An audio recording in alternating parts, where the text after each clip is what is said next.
భారతీయ సాంప్రదాయంలో ప్రవచనాలు ప్రారంభించే ముందు గురువు గారు గాని, స్వామి గాని ఇట్లాంటి వారు 3 సార్లు ఓంకారం ఉచ్చరించమని అందరి చేత ఉచ్చరింపజేసి అప్పుడు మొదలు పెడతారు. దైవ ప్రార్థన దగ్గర కూర్చున్నప్పుడు కూడా ఓంకారాన్ని 3-4 సార్లు ఉచ్చరించిన తర్వాత ఆ కార్యక్రమం ప్రారంభించమంటారు. ఇట్లా అన్ని శుభకార్యాలకి ఓంకారాన్ని ఉచ్చరించటం అనేది ఎందుకు పెట్టారు అంటే ఆధ్యాత్మికత కాబట్టి దాని కొరకే అలాంటి వారే ఆ మతంలో ఉన్నవారే ఓంకారాన్ని ఉచ్చరించాలి అనుకుంటే పొరపాటు అనిపిస్తుంది. ఇది ఆరోగ్యాన్ని దృష్టిలో పెట్టుకుని మానసిక ఒత్తిడిని తగ్గించుకోవడానికి దృష్టిలో పెట్టుకుని మన ఫోకస్ని కాన్సన్ట్రేషన్ని పెంచటానికి ఓంకారం ఇండైరెక్ట్గా ఆరోగ్యాన్ని ప్రసాదిస్తుంది, మానసిక ప్రశాంతతను ప్రసాదిస్తుంది అని వాళ్ళ సాధన చేసి నిరూపించారు.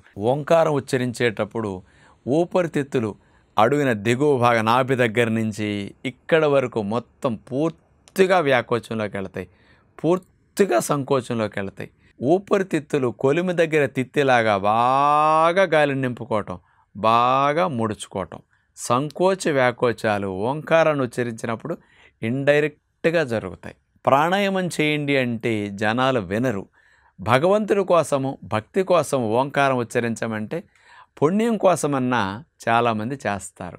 అలాంటి రూపంలో మన పెద్దలు ఆరోగ్యాన్ని మానసిక శాంతతను పొందటం కొరకు ఓంకారాన్ని కూడా అట్లా ఉచ్చరించడం కోసం అలవాటుగా కొంత పెట్టడం జరిగింది. కాబట్టి ఆ దైవ కార్యక్రమాల కోసం ఓంకారం అనేదే కాకుండా అన్ని కులాల వారు అన్ని మతాల వారు కూడా ఆరోగ్యాన్ని మానసిక ఒత్తిడిని తగ్గించుకోవటానికి యోగ విద్యలో భాగమైన ఈ ఓంకారాన్ని ఉచ్చరించి ఇన్ని లాభాలు పొందుదామని విజ్ఞప్తి చేస్తూ నమస్కారం.